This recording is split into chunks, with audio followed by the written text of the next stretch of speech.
Welcome to Risky Business, and thank you all for joining us. This is part 2 of a 2-part interview with 2 risk experts. My name is Vicki Daly. I'm with CSAA Insurance Group, and I'm responsible for business continuity and security.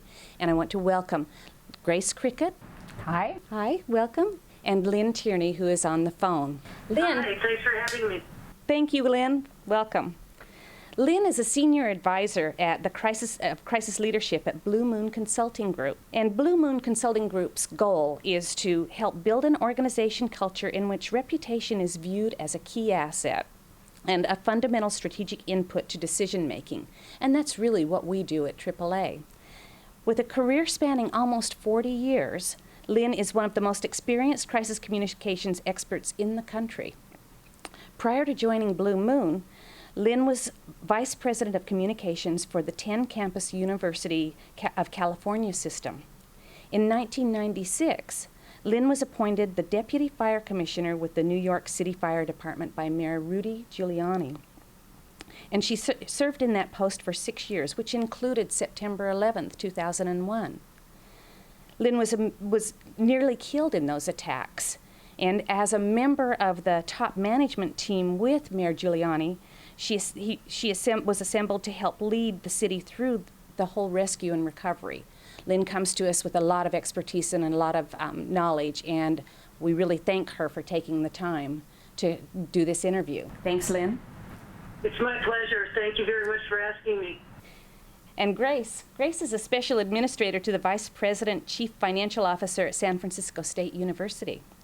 She was recently appointed the Senior Advisor at Hanover Stone Partners, which is a risk management services firm, which in addition to her work at San Francisco State University is going to provide additional channel to help others improve their ability to manage risk. She's a leader in risk, and she's passionate about it, and I know that from experience. She really believes that having good risk understanding will promote a positive employee experience, and it will result in a lasting change and sustainable savings for companies. While she was serving as the Chief Risk and Compliance Officer at AAA Northern California, Nevada, and Utah Club, she developed the whole vision for Risky Business Week. So we really have to thank her for this whole idea. It's terrific that Risky Business is still going, and I'm really happy to be here with the AAA family.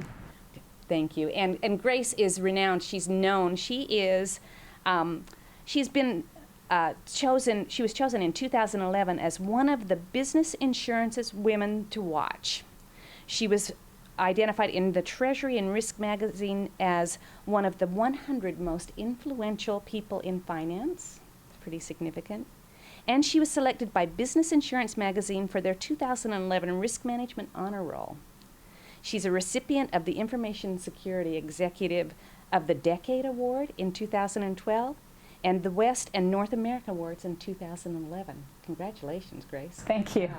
Been busy. Welcome. And thank you both for joining. So, welcome. So this is part 2. So in part 1, Lynn and Grace gave us some great insights on helping us understand about developing a plan, the challenges, and how we can have effective crisis management. And this second is going to give us a little bit more information on how our leadership role really is involved, and what are the costs, the challenges, and how do we communicate during a crisis. And so, Grace, what costs, and Lynn, so I'll start with Grace though. What costs have each of you seen in organizations due to crisis? Well, I've worked for a number of different organizations, different countries, different industries, different sizes, private companies that went public companies that merged, not-for-profits, public entities. And what I've seen is that when events occur, that organizations, when they continue with business as usual, even though it's not business as usual, they end up increasing the likelihood of litigation. So I've seen where we've had incidents that if we would have had a plan, if we would have brought the right people within the organization and even external help. I think that's another big thing is a lot of times we think, oh my gosh, something's bad happened, we're worried about it, and so we're going to keep this very closed environment. And nobody knows all the answers all the time. And even in the organization, even if it's sophisticated, you're still not going to know all the answers all the time. So I think one of the things is to bring in the right people and bring them in early and not to assume you know everything. What happens, and putting on my risk management hat and the insurance hat, is you end up with increased litigation, which then results in even more risk because you're going to have more disclosure of information. You're going to have communication that you can't control because you're going to have the plaintiff side, or even in criminal cases, which I've had some events which resulted in criminal actions even against the senior leadership of the organization.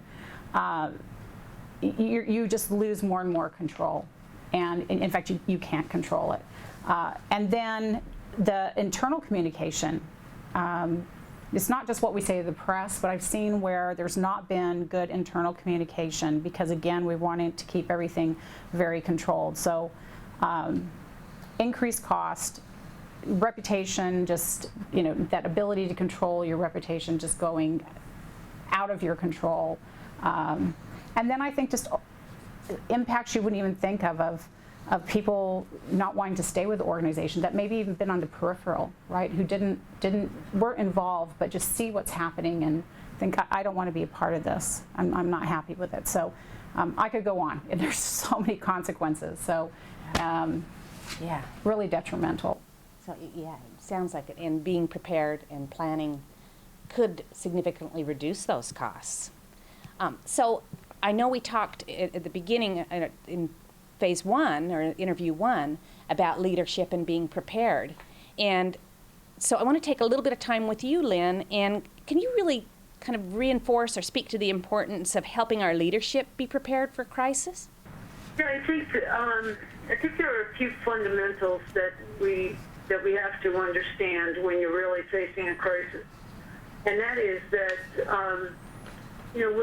we're in organizations that rely a lot on structure, and within some organizations are more flexible than others. It's police or fire or something that's paramilitary structure, but in other business organizations, it's sort of a social structure and a management culture. And what you find is that you may need people outside of the order of the structure to provide the most current information, and those people, may not always be in the room where big policy is being discussed, but you need them in the room for this kind of circumstance, and that's why you've got to make sure that to benefit the leader, you're bringing the most informed and most critical people in on the decision and on the policy making. I saw this clearly in 9/11. First of all, we had a devastating number of senior leaders that were killed in the incident itself. Secondly, we had people who had their fingers on the pulse. They understood how systems work. We didn't bring in the board chairman of the MTA, the subway system. That's not the guy we needed in the room in those first few hours. The guy we needed was the guy with the charts, the operations manager, who knew exactly what subway stations would be affected, knew exactly how tenuous the walls were in those underground tunnels that were next to the collapse site. We needed the same kind of people from the construction industry in the room to be able to tell us how we could clear 6 acres of debris in order to make emergency pathways to get people in and out. We relied on the movie industry in New York City, who, would take the feds hours and hours and hours, and the streets were all blocked and we couldn't get any equipment in, but the movie guys can get equipment in anywhere. So we went to every studio in New York and said, we need Klieg lights. We've got to light this place 24/7. And those are the people who were there. So the leader has to think outside the box and say, what do I need? What is the best resource I can get? who's the person I have to speak to? Forget about the structure, forget about the lines, forget about the title. I need the best people I can work with, and I need them in the room. And also, we have structures for making decisions. There's a policy discussion that's reviewed with 3 or 4 people. You come back, you weigh in the factors, then you hear from the law department, and you hear from the top risk people, and you hear from all these other people. And that's how generally decisions are made in a big corporate structure. That's not the way you can make decisions. Some decisions you can make like that in a crisis. Others, you've got to cut through that. You've got to be able to act decisively. You've got to be able to trust the advisors that you have in the room, look at the past experience, rely on your instinct and intuition. And as a leader, you've got to be willing to take risks, and you've got to be willing to say, this may not be the favored option, but this is the option I'm going to pursue because I think it's the right thing to do. I think it's right for the organization, and I'm willing to take the consequences if I'm off a step. You're trusting your best advisors. You're trusting the people who have practiced these drills, who know what the resources are, and who have their pulse on the ground. So I think one of the big challenges for a leader is to cut through that kind of traditional institutional thought and understand that we're in a different circumstance, and there may have to be a different approach, and make sure you have all the right people assembled in the room. If you know you've got information and you're not in that room, get to somebody who can get you in the room. If you've got information that's valuable, or get that information into the room, because everybody's got to pitch in these kinds of circumstances. So, sorry, that's a long-winded way of saying you've got to be willing to stand up and make decisions quickly and rely on those around you. And like I said in the first session, you can't start that trust and those relationships before, as the crisis is hitting. You've got to have them established well before that. And that's great. And I love having your experiences and hearing true life experiences. And so that is one of the other things that I know Grace has had some true life experiences. And it's always good to hear those stories and to see how things worked. And I know that there's an event, I call it, is it Viator? V-I-A-T-O-R? Right. So Viator is a travel consolidator, so field trips, if you will. And this is an example of, again, it's not a life and death situation, but where having a plan in place can help you respond to unexpected events. In this particular case, this was a data compromise impacting a vendor who provides who provides some services that we access at AAA across the clubs.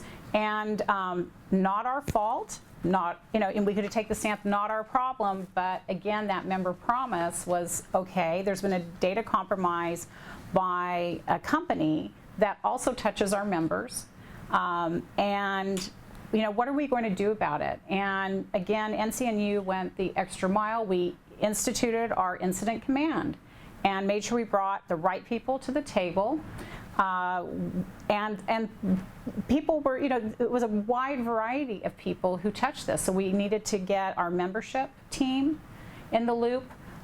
We also wanted to reach out to our members and let them know that we had learned that while we didn't own Viator, our club didn't even have a contract with Viator, that we had learned that some of them had been impacted. We wanted to do a letter to them and advise them. And so we called it the Pony Express, but it was really people just pitching in to help identify those members, literally type the letters, write the letters, get them in the envelopes, and get them out, and to really monitor the situation as a service and a courtesy to our members. And we use the same structure, the same incident command process, the same crisis management plan for that as we would have for, again, like the Fresno incident or something that was life and death. And it made it go very smoothly. It there was minimal disruption to our regular duties, but we were able to get those letters out in less than 24 hours to our members. That's fantastic. It's amazing. And I'm sure many of you out there probably had those type of experiences. And I think having a framework, having a process, practicing it are really those guiding principles to help you drive those decisions and get those things done well. So, yeah, so it sounds like, there's a lot of people and a lot of intelligence that you have to gather, a lot of things. So, do you know does one person have all of the information, or what does it take? Is it a village? So can you talk a little bit about that? What does it take to make those decisions? Nobody has all the answers. And if you have a good management plan, you're going to really learn that meet, break, meet, break, meet, break, which means that you start out with maybe a handful, a core group. In the case of NCNU, we had what's called an incident screening group, which was part of the management plan. So it was, 3-4 people that were key, trained, would meet, and then the first question we're asking is, who else needs to be there? And because you're gathering information, and I think the graphic on this right is the elephant. Like you touch the elephant, you don't know really what you're touching if you don't know what it is yet. So you're gathering information. So we would say, gosh, we need to now bring in communications, or we need to bring in IT because we need somebody to search the IT, or we need to bring in even an outside entity to come in and help us with this, or we need to contact law enforcement. So the meet break methodology that's in a good plan, that serves that, because it allows you that flexibility to say, oh, it's not just the people in the boardroom or the people in this department. We're going to add in and take out the people that we need as this event evolves. And that's the best way to make it work. And I love your elephant analogy, and I love the picture of the elephant, because it was great, The elephant in the room. Yeah, the elephant in the room, but we all look at it and have a little bit different perspective on it. I know, and I've heard this a lot, communication is probably one of the key things. And Lynn, I think you've talked a little bit about it, but can you think about, or can you give us more information about what are the requirements and results of communication, and what things do you need to think about from a communication perspective? I think we've all, unfortunately, we've had so many examples of poor communication in crisis, like the fellow from BP who said he wanted to get back to his vacation in the middle of the crisis. Not a good move. So I think what we look at in good crisis communication is that you want to be proactive and not reactive. You don't want to be answering criticisms or questions. You want to be putting out statements. So you want to make them clear and concise. And in the beginning of a crisis, you want to make actionable statements. You want to inform people what they should do. Now, you may not be the person who's going to tell everybody to evacuate north of 14th Street, but you may be able to direct people to a call center number, or tell people, in order for us to manage this crisis, it's imperative that you get in contact with us through this vehicle, whatever that may be. But you look for clear, concise, actionable information that's coming forward. You also have to understand the situation in a global context. Though it's a horrendous situation, maybe for your company and maybe for others, you can't forget the human element involved in it, no matter what it is. So you've got to be empathetic with the rest of the people that are going forward. You can't sound cold and clinical and worry only about the subway operations or anything. You've got to talk about people and their families and what it means to them. You've got to reach out to them. I think one of the most important things, and Grace touched on it earlier, is that one of the things to do as you're considering what kind of communication to make is you've got to take a very clear look at the stakeholders. Who are the people that you're trying to reach? If you have something that is emergency or life-saving in nature, obviously you want to reach the people in the most affected area, and that's, the general public, to tell them to move or something like that. Most of us won't have to face that kind of situation in a crisis, but what we might have to do is we might have to reach out to our members. We might have to reach out to board members. We might have to reach out to local community organizations. And we might have to reach out to our own employees to tell them and advise them what to do. So you've got to have somebody, first of all, you've got to have one of these exercises where you sit in a room and you define who your stakeholders are. Secondly, you've got to decide who's going to reach out to them. And it's not always going to be the same people. You want your media relations people who are expert in this area to be dealing with the press. You want others to be dealing with the board and the political people. So there are categorizations like that, and you want to make sure that you define in advance a clear approval process for any messages. You want to make sure that all the messages are consistent. You want to define what role you have for your leader.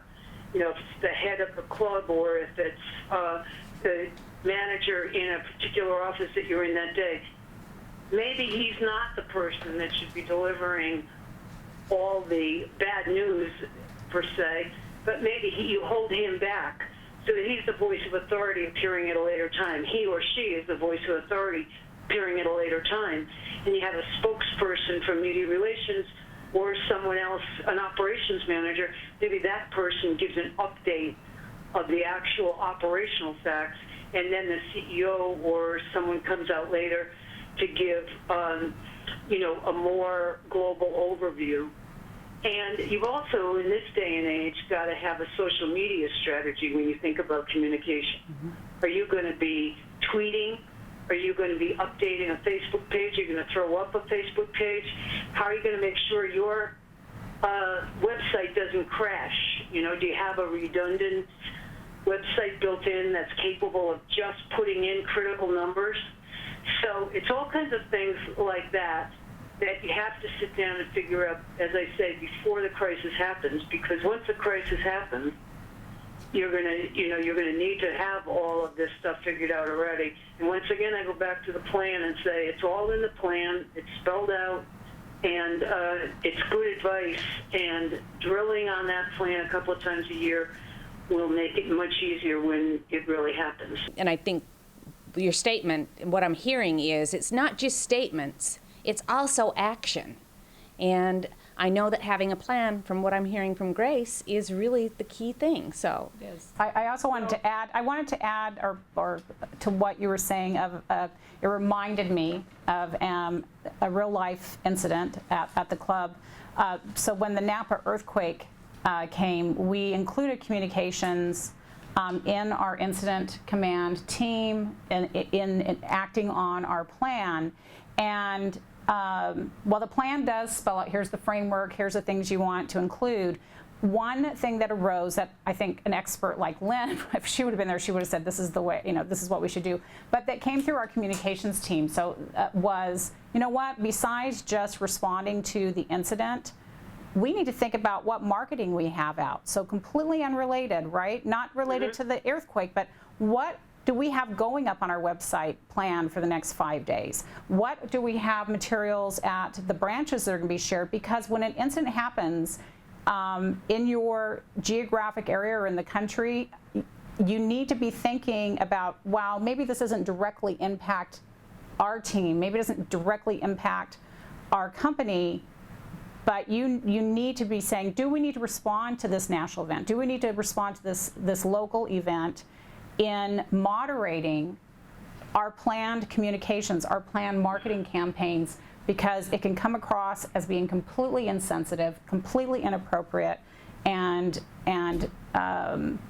create its own crisis and reputational risk. So, well, I think just to build on that, Grace, I think specifically we're talking about magazine ads or billboards going up, and if AAA had one around the Napa time that says, let's shake up your world, get AAA, that's the kind of thing that we in the communications dread, or you have a bad situation and some of your employees are hurt or are involved, and you've got a CEO who's scheduled to take part in a a fun run for a kid's charity dressed in, a Mickey Mouse suit.